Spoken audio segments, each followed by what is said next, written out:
Hey guys, Project Pat345 coming at you with another deck profile. This time I decided to throw together a Malefic Drain. I saw a video on Vexicus4666's channel of a guy that did a deck profile of it, and I actually really liked his build. So I decided to throw mine together. It is kind of similar to his, but it's different. I did used to play the deck, but I put it down for a little bit, and I guess I decided to pick it back up. I think it's a very good meta call at the moment. Because one of the biggest decks that you're going to see is obviously Chaos Dragons, because it's such a cheap deck to play, especially with Tour Guide getting reprinted now. And it has a good matchup against Dragons, because even though, yes, it does play Skill Drain, not all Skill Drain decks have a good matchup against that because they can't get over 2,800 beaters. But this deck can, so I'll show you my build. First, you have 3 Malefic Cybrands. It's one of the biggest monsters, or it is the biggest monster. One of the reasons it's good is because you can bait out cards like Torrential and Warning with other cards, and then you can just summon this, and it's pretty much game over for them. Two direct attacks from this, and they're done. So it's a very good thing. 2 Stardust. Chose not to play 3 because it's not as good as Malefic Cyberend. Even though, yes, it does protect your field spells, it's not as big, and especially against Chaos Dragons, they can easily run it over. But you still have to play it. Triple Thunder King. Even though Inzektor's is a real deck, if you look, this deck actually has a good matchup against Inzektor's. You would think it wouldn't, but it does. But this first turn card is very good against pretty much any other deck. It stops heroes from searching everything. It's really good against Samurai. But even against Dino Rabbit, it keeps them from summoning Rabbit first turn because they're not going to be able to do anything. Against Windups, it completely just shuts them down. So Thunder King's still a good card. 2 Barbaros. You do play Skill Drain, so you're playing Barbaros. 2 Commandant. It searches out your Necro Valley. It's pretty much all it's used for, really.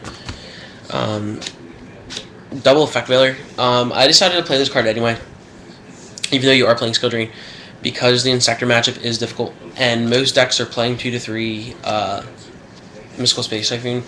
So if you have a face-up Drain on board and Veiler in hand, yes, it is dead at that moment, but more likely than not, they're going to space it or try and find some way to get rid of it. And even if they don't, yes, it's a dead card in your hand, but if you don't need it at that moment, you're pretty much guaranteed to have field control, so you don't need the card in your hand, even though, yes, it is dead. But it's nice to have just in case they space it and they think they're fine, and they recklessly summon Dragonfly and equip, and then you just Veiler, and then you can just beat over them next turn. And 1 Ancient Gear Gadgetron Dragon. I know a lot of builds are running 2, but I decided to play 1. Like I said, I'll leave a link with the guy's channel, off of Vexicus' channel. I forget his name, but he did make a good point. Gear Town lets you summon the dragon from your hand, deck, or graveyard.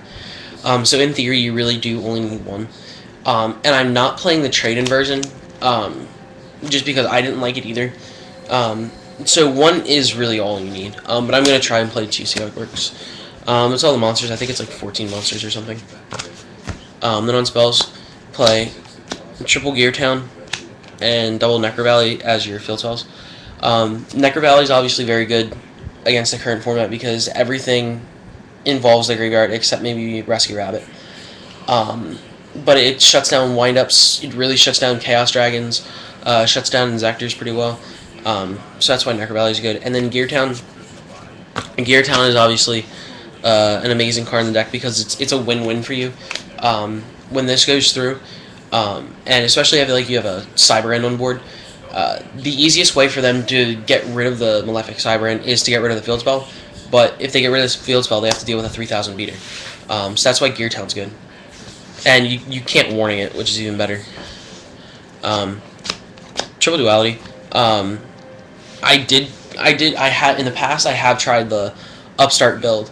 But I just didn't like that because even though you can special summon the turn you use it, you just have to know how to play the card.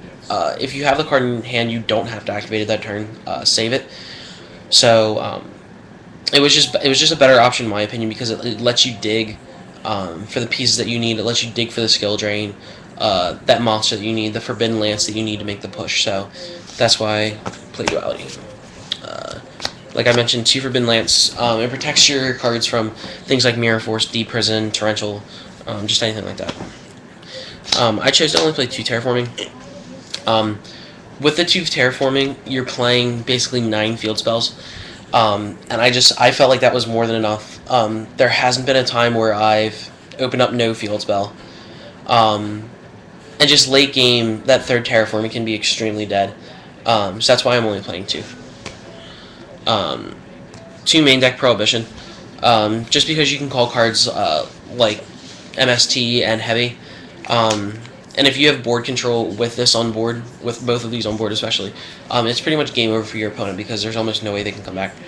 And of course, if you don't have, certain cards that you need to feel safe, you can always call, Rescue Rabbit or anything like that. So it's still a very good card. Traps. Triple Skill Drain, obviously. Triple Compulse. This card's very good because it protects your Malefics from, things like, Deep Prison, Deep Prison, Mirror Force, things like that. If you don't have the Lance, especially if they try to Bottomless or Torrential, you can just Compulse back your Malefic and then just summon it again. But it also lets you push for game easier because you can just set it, and then if they summon a monster or just set a monster during the end phase, you can pulse it back, and they have nothing to do. So Triple Compulse is really good. I played Double Bribe and a Starlight. This is actually supposed to be a 3rd Bribe, but these cards just protect your back row from any removal, like Space or Heavy. But they're also really good cards to keep your opponent from making those clutch plays. Like, it can stop the Wind-Up Factory. It can stop, it's just a number of things in the current format. It is kind of dead against Chaos Dragons because they don't run many back row, but you still have to play it. 1 Solemn J and 1 Zing Zang Hu. This I did get from, I believe it was Conrad Seelig that played it back in YCS Gen Con, I think it was last year. In a format where Heavy Storm is prevalent, if you open with this and set it first turn, they're not going to set their entire back row unless they have something like a Starlight Road or a Bribe. And if they don't, they're usually going to set 2 to 3. So you can flip this during the end phase, and you're in a good position because most of the time you're going to hit all of their back row until they find a way to dig for another card. But that's my Malefic deck. I'm not going to show you guys the side or extra because the extra deck, all it is really 3 Malefic Cyber Ends and 3 Stardusts, or 3 Cyber End Dragon and 3 Stardust Dragon. And the side deck's not complete yet, so I don't want to show you guys that. But that is my Malefic deck, so comment, rate, and subscribe. Thanks, guys.